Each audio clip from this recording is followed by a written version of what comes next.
Désormais, retrouvez-moi sur Info 243. Batata ba maman, désormais, Bolanda Bisso sur Info 243. Merci.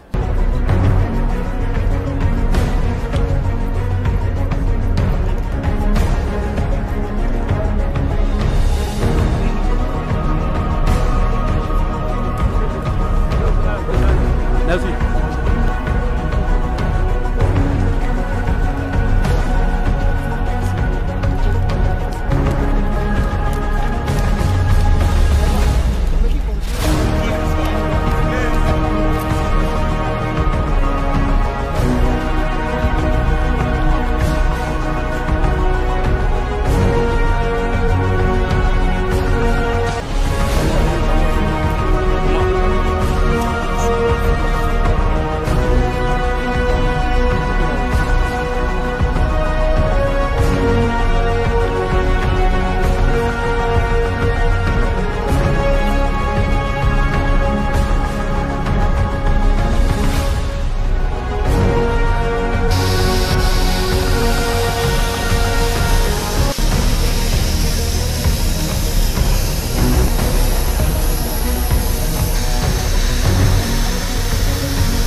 Voilà.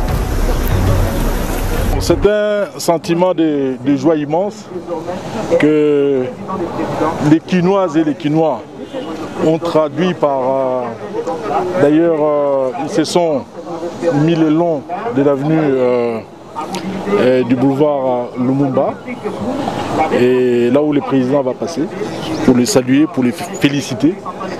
Et j'avoue que le président de la République nous a rendu notre fierté légendaire. Cette fierté est retrouvée parce que la première fois que le Congo a eu cette chance de présider à la destinée de l'Union africaine, c'était en 1967 avec le maréchal Mobutu.